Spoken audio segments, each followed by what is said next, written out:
Angelo will know if you try to play a cricket game to draw a match, the probability of losing is very high. $200 million company, $60 billion for family-owned company. So our internal customer satisfaction also has gone up. Hey, you must be crazy. After 70 years, still the entire country is 9,000 metric tons. How to hit 10,000 metric tons alone, Maliban? So it's no brainer.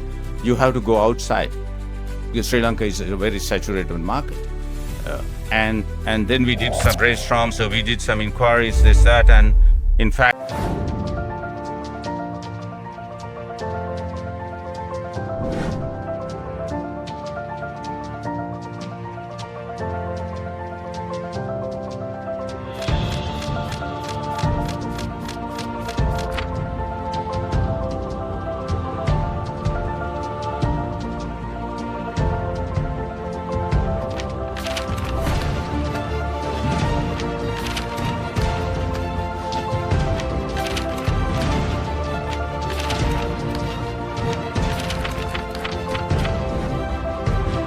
to invite Mr. Ravi Jayawardena.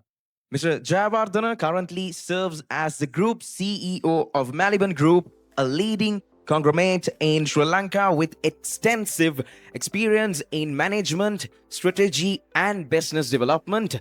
He has played a pivotal role in driving the company's growth and operational excellence across its diverse business units.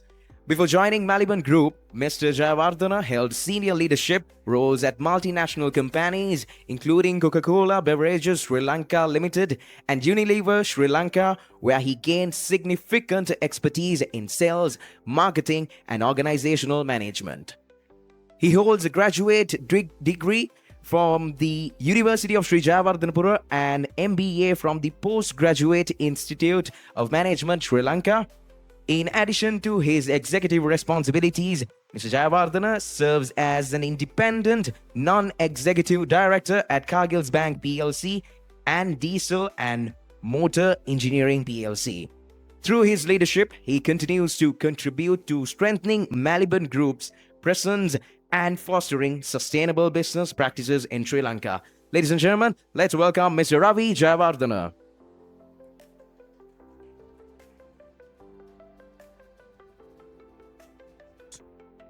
good evening.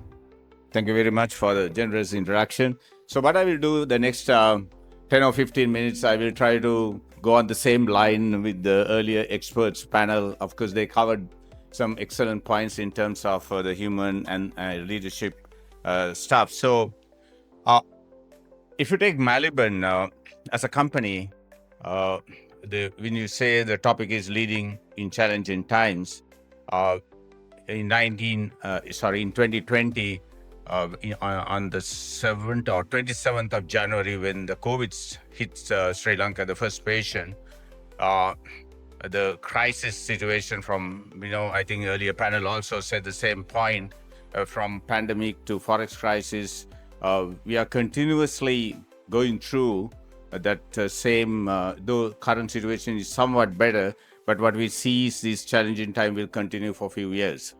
So how some of the techniques we have adopted as a big company right now, Maliban is a $200 million company, $60 billion family-owned company. And last 5 years, if you take last 6 years during this crisis period, Maliban has come out with some excellent performance, both the top line and the bottom line. The business-wise, I think probably in Maliban's 70 years history, the best business results.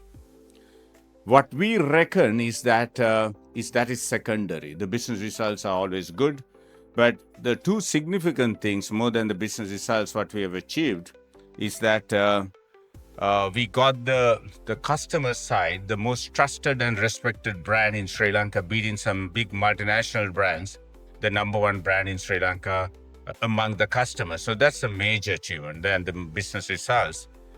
And from an internal customer's point of view, we have got the best place to work. So our internal customer satisfaction also has gone up. So both internal and external customer satisfactions also is at the highest level the last 5 years.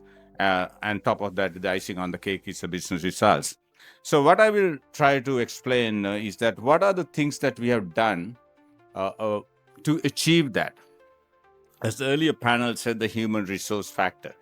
Uh, One of the things that we have done is that when the crisis situation, always people are having a bit of ifs and buts kind of a situation. The first thing, we have about 4,000 people working in the group, said that whatever happens, you all will not lose the job and you all will not lose the income. So we have given that confidence from chairman level up to the factory floor worker, because that is a crucial factor.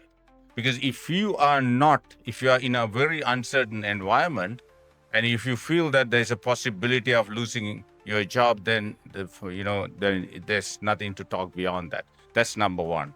Number two, we had a continuous transparent communication. One of the things we started was that a town hall meeting, meaning that about 100 people come standing, the leadership talks about the latest situation, and it's very transparent. They can ask any question, because if you keep a communication gap, that can lead to a lot of issues. So what we have started during the crisis, still we are continuing. Every 45 days, we have that town hall meeting. It's a very open discussion, and we tell the truth, and there's no communication gap. Because if there's a communication gap, people can interpret in different ways. The third thing we have done is that creating that positive environment. How we did that was that in that forum and different forums, people were sharing their success stories. Small wins, can be a factory floor worker, can be a sales rep who is working on the street, sometimes can be a middle manager. So across categories, because we are exposed to a lot of negative information. If you see the main media, that's the normal situation. We were doing a little bit of analysis, 90-95% all about negative stuff. So when you're exposed to a negative environment, it's very tough to keep the people's mindset positive. So it is very important to create that positive mindset internally by sharing those beautiful stories. So there are a few things we did due to time factor, but one of the most important thing, we can have a lot of good strategies, but the execution is very important. So we did some very simple things, but very powerful things. The other thing after the people factor we did was that sticking to the fundamentals. Always in life, whether you're in your personal life or corporate life, sticking to the fundamentals is one of the most toughest. It sounds easy, but it's very tough. I'll tell you with fundamentals, when I say fundamentals is that the input fundamentals, the output fundamentals can be the profits and the market shares and things like that. When we say into input fundamentals, in our business, we have to manufacture products and sell to the customers. That's very fundamental, and that should satisfy the customers. So we manufacture, market it, it should satisfy. Now, I'll give you one example that during COVID, we were exposed to the health curfew for the first time, and doing the fundamentals was very tough. And the other thing what we did to do the fundamentals, to be right on top of things what we can control. So, like, we were not bothered about things that we cannot control. So production, we can control. Distribution, we can control under tough conditions. So when the crisis hit, to do the production, we have to bring about 2,000 factory floor workers from outside. We got the permission from the health ministry, the security forces, and brought them. And they started producing. And the salespeople, even very odd time, because of the health curfew or lockdowns, work sometimes till, started work at 6 o'clock in the afternoon and worked till 11 o'clock in the night. So all these things, doing that, distribution, kept the company going. And we did it pretty well. So the fundamentals, doing it under tough conditions, really paid off. And most of the companies, FMCG, were struggling to do that because of the very vulnerable external environment. And the third thing, I could say probably the most toughest, but it was quite an interesting one. We said that we have to have a growth mindset. Now, in tough condition, most of the time you are trying to survive. Angelo will know if you try to play a cricket game to draw a match, your probability of losing it very high. If you play to win, the chance of even drawing is high. So that's the game we played. So we said, okay, instead of survival mode, we'll try to grow. And that was the thinking. So most of the companies in a crisis or a challenging time try to survive. And then one of the techniques we use, actually, I learned this from Coke when I was in the Coca-Cola Global Strategic Team in South Africa. Coke is very good in that. Is that they call it a finite versus infinite game. You can apply to your personal life. You can apply to a corporate life. A finite game is that you try to beat your competitor. The infinite game is that you try to beat yourself. And that's a different ball game. Like in Biscuits, if you try to beat, there are 40 manufacturers. Maliban is one of them. There are two big manufacturers and about 37, 38 other manufacturers. So if you try to beat competitor, you can get few tons, few millions here and there, but it's not a big game. So we said, no, we will go completely different. We will try to beat ourselves. So we set very high goals. A good example, I recently watched this football star. He was talking about Ronaldo. Who is your biggest competitor? Is it Messi or any other? So he said, no, I respect Messi, but my biggest competitor is myself. I always try to beat myself, and that has paid really, given me fantastic results. So I try to be today better than yesterday. You can apply to yourself, you can apply to a company. So that's something which, another sporting example I try to give you. New Zealand All Blacks, Angelo must be knowing All Blacks is probably the most successful team on the planet for the last 100 years. Their success rate is almost like 78%. We do have a direct contact with New Zealand because we bring milk from them. And we sponsored recently the under 85 All Blacks team in their weight category, and they played with the national team. So I had a good fortune to spend some time with their coach. And he was saying they also used that infinite game. They tried to beat, because they beat both matches, they won. And after winning the second match in Colombo, beating the national team, they were in the dressing room. I also went there, so they don't even allow journalists to go in. So the coach got up. He was talking to the players after the match. He said, okay, we won both matches. That's fine. Congratulations. But still we are performing at 60% level. We can improve further 40%. So you have to work hard.